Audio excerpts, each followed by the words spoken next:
All right, next thing we're going to check is the clay that's in that secondary drive belt, or the final drive belt. To do that, we need to apply a 10-pound force, and it needs to deflect no more than about a quarter to 5/16, I think is what the specs are. So I'm going to kind of move into this area right here, and hopefully you'll be able to see what it is that I do here. We'll attempt it anyways. All right, now I'm zoomed in there. Excuse me, this is the belt cover. I know it's kind of difficult to see anything, but as I look through that, I can actually see the belt. And if I move it up and down,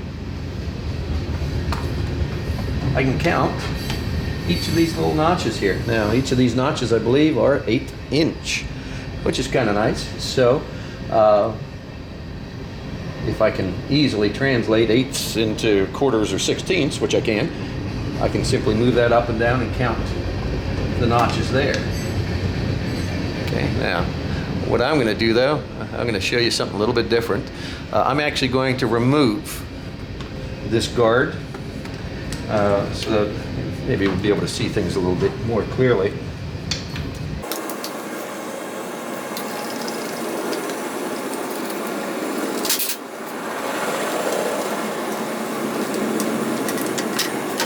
All right, so the guard's removed. Maybe it's a little bit easier to see the belt there. All right, so here we go. I'm going to move this up and down in about this area here, but I'm also going to apply 10 pounds of force according to the spec. Now, to know whether or not I get 10 pounds of force, I'm going to use this tool right here.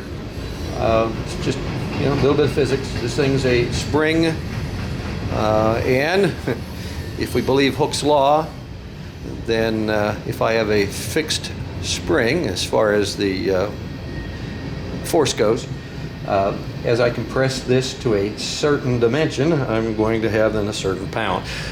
It's going to take so much force to compress this a certain dimension, and again, the way this guy is, here's 0, and there's 10. Let me try to zoom in on that. I don't know if I'll be able to see that clearly, or you'll be able to see that clearly, but there we go. All right, so 0 here, and when I push this thing and that line hits the bottom, that's 10 pounds.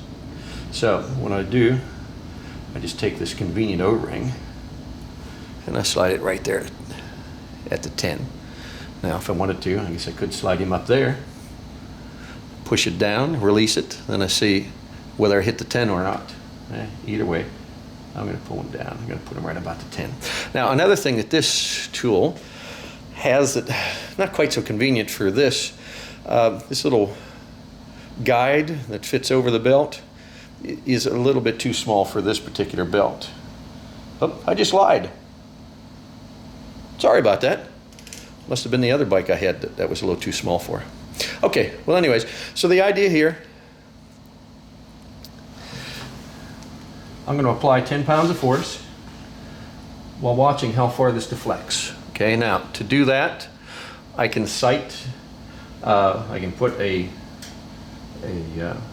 rule, just kind of like what I had, the little scale that I had for checking the primary chain. I could do that, or I could also take a look.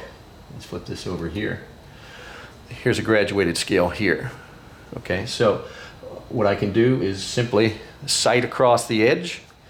I can sight across the edge of the bottom of this transpan there if I wanted to, and as I moved it up then count off the marks. So it's probably the best bet, at least maybe to get the camera to see. So we'll attempt that. I don't know how well it'll work, but we'll try it. So let me lower the camera down a little bit. Okay, so what I'm going to attempt to do, just kind of eyeball this thing. Actually, I'm going to look across here until I'm going to move my head until I line the bottom of that pan with one of the graduation marks here, and then I'm going to apply 10 pounds of force, and I'm going to look to see how far that has traveled. So you kind of get the idea there. I don't know if I can get zoomed in any closer. Maybe I can.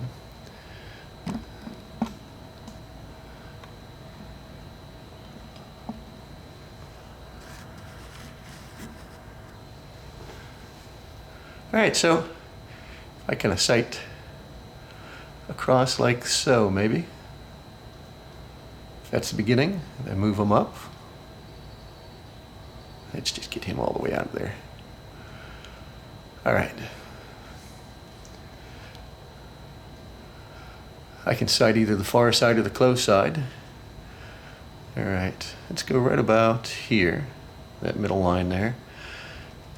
As I move him up, I reached 10 pounds. Take a look at the deflection.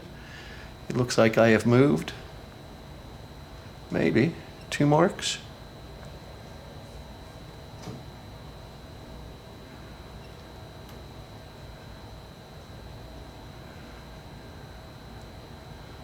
Okay, it appears I've moved 2 marks in a 10 foot-pound, so you kind of get the idea. So let me zoom back here. Each one of these marks happens to be an 8. So back up, get a little better picture of what I'm doing here. There we go. All right, so again, I push up on there until I reach the 10 pounds, and I check the marks. And again, 1/4 inch to 5/16. I end up with, what I say, 2/8.